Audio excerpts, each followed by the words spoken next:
wabarakatuh. Waalaikumsalam warahmatullahi wabarakatuh. Di sini kami dari kelompok 1 akan membahas tentang konflik dan negosiasi.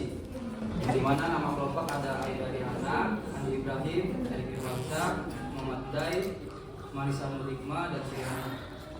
Pengertian konflik dan negosiasi. Konflik adalah ketidaksepakatan atau perbedaan pendapat antara dua pihak atau lebih yang bisa melibatkan individu, kelompok, atau organisasi. Konflik bisa muncul dalam berbagai bentuk, termasuk konflik interpersonal, kelompok, atau antar organisasi.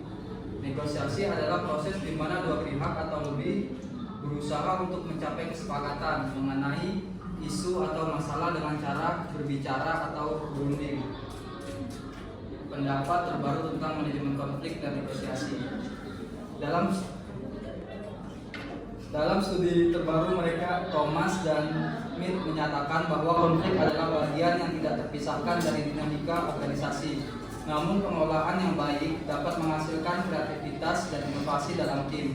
Mereka menekankan bahwa manajer perlu memiliki keterampilan dalam menyelesaikan konflik secara efektif untuk memastikan kinerja tim yang optimal. Menurut Chen dan Ward dalam penelitian terbaru mereka, negosiasi yang berfokus pada kepentingan bersama dapat menghasilkan hubungan jangka panjang yang lebih kuat. Mereka mengemukakan bahwa model negosiasi berbasis kerjasama dan penciptaan nilai memberikan dampak positif terhadap kepercayaan dan hubungan antara pihak-pihak yang bernegosiasi. Teori konflik menyatakan bahwa perselisihan yang mengarah pada kompromi yang menyimpang dari keadaan awal adalah hal yang pada akhirnya menyebabkan perubahan masyarakat, bukan proses perubahan nilai untuk menghasilkan perubahan. Teori konflik yang dicantum di bawah ini terdiri dari satu teori konflik dari Karl Marx. Konflik adalah jenis konflik kelas. Ia juga mempopulerkan gagasan kelas sosial dalam masyarakat. Ia percaya bahwa ketidaksetaraan dalam masyarakat dapat menyebabkan konflik dan pergolakan sosial. Marx percaya bahwa munculnya kelompok-kelompok yang kuat dan tersentralisasi merupakan kondisi yang diperlukan untuk terjadinya konflik dalam masyarakat. Teori konflik, Clark dan Randolph. Konflik dalam sistem akan muncul karena adanya relasi sosial. Menurut Clark dan Randolph, akibatnya tidak jarang perselisihan melibatkan orang atau organisasi di luar sistem. Menurut Tesis dan Randolph, kekuasaan menentukan hubungan-hubungan di dalam sistem sosial. Otoritas yang dimaksud berkaitan dengan kontrol dan hukuman yang memungkinkan orang yang berkuasa untuk mengeluarkan perintah dan meraup keuntungan dari orang lain yang tidak memilikinya. Jenis-jenis konflik ada 4. Yang pertama, konflik interpersonal. Terjadi antara individu, biasanya terkait dengan perbedaan pribadi, nilai, atau persepsi.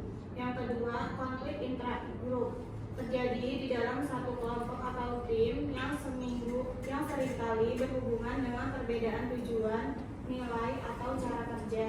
Yang ketiga, konflik antar kelompok. Konflik antara dua atau lebih kelompok dalam organisasi bisa terkait dengan sumber daya, kekuasaan, atau peran. Yang keempat, konflik intra-organisasi. Konflik antara dua organisasi atau lebih yang memiliki kepentingan yang berbeda. Penyebab konflik: perbedaan nilai dan keyakinan. Ketika individu atau kelompok memiliki pandangan dunia yang berbeda, hal ini dapat menyebabkan ketegangan.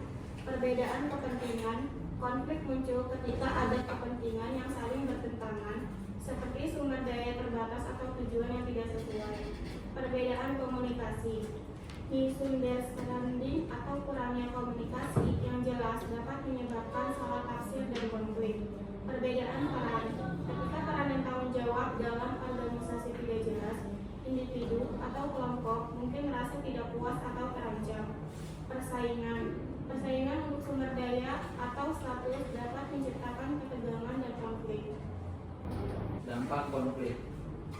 Dampak positif yang pertama, meningkatkan kreativitas dan inovasi melalui perbedaan pendapat. Yang kedua, memperbaiki pengambilan keputusan dengan mempertimbangkan berbagai perspektif. Yang ketiga, menumbuhkan keterbukaan dan transparansi dalam komunikasi. Selanjutnya, dampak negatif.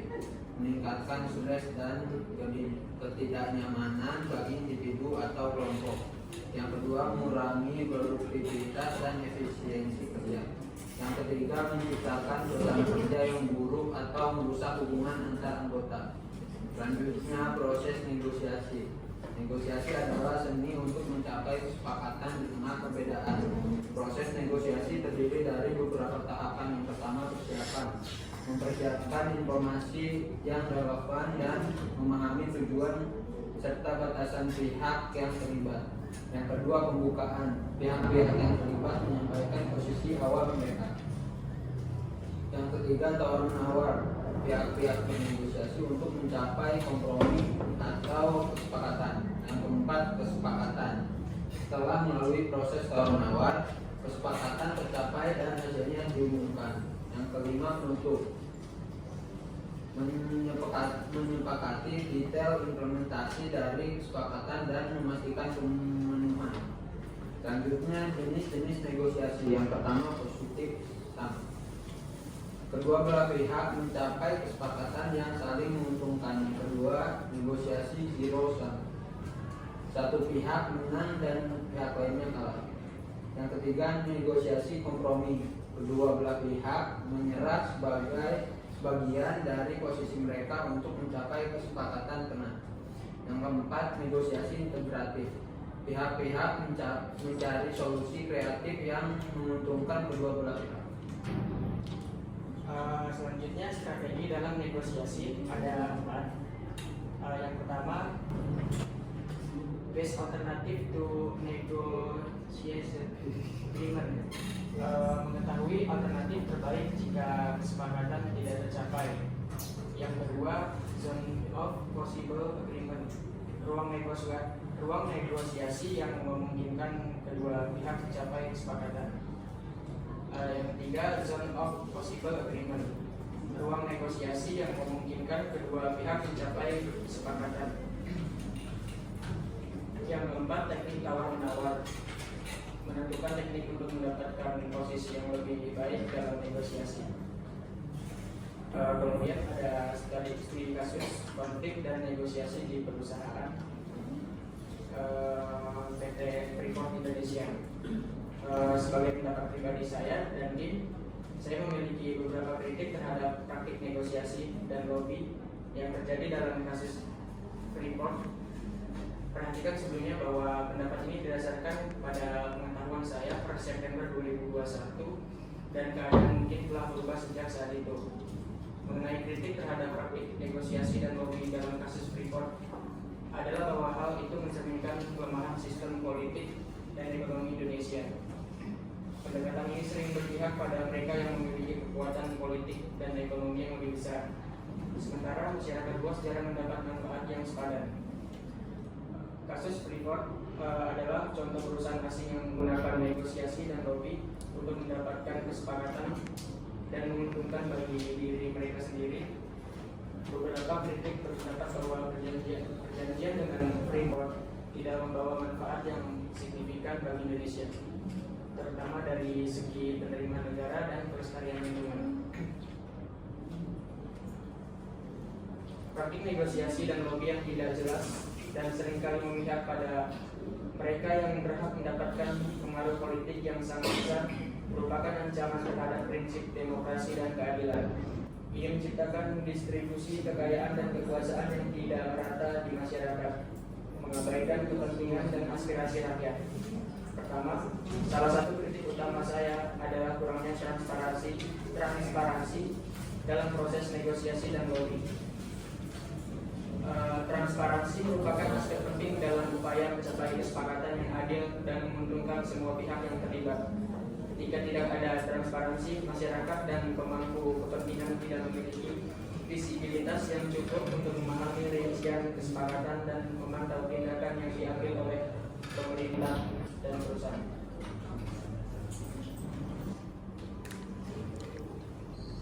Mungkin itu saja. Untuk teman-teman jika mau bertanya silakan.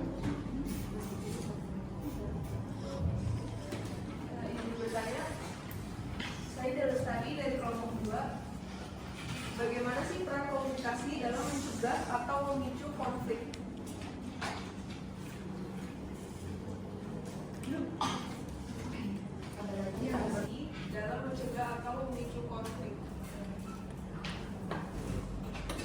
baik, saya akan menjawab pertanyaan dari saudari Ida. Pertanyaannya, bagaimana peran komunikasi dalam memicu konflik? Jawaban saya, pada umumnya ada 3. Yang pertama, kesalahpahaman. Komunikasi yang tidak jelas atau ambigu dapat menyebabkan salah tafsir. Yang kedua, nada atau gaya komunikasi buruk. Nada kasar atau kata-kata negatif dapat menyinggung pihak lain. Yang ketiga, kurangnya komunikasi. Informasi yang tidak disampaikan dapat menciptakan kebingungan atau ketidakpercayaan. Gimana? Sama-sama. Yang mau bertanya?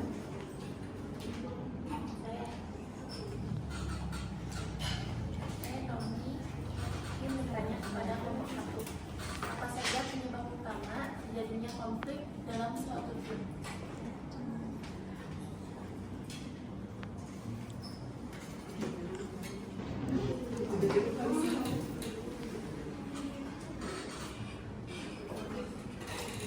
Tidak dulu mas. Saya akan menjawab pertanyaan dari Naomi. Apa saja penyebab utama terjadinya konflik dalam suatu tim? Yang pertama, perbedaan tujuan. Anggota tim memiliki prioritas atau kepentingan yang berbeda. Yang kedua, kurangnya komunikasi. Informasi yang tidak jelas atau tidak disampaikan dengan baik. Yang ketiga, perbedaan kepribadian. Gaya kerja atau nilai individu yang tidak selaras.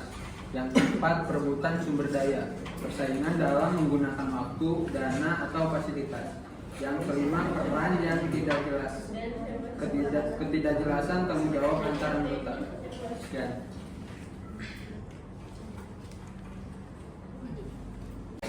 Jadi kesimpulan dari kelompok kami adalah konflik adalah bagian alami dari dinamika organisasi dan dapat memiliki dampak positif atau negatif.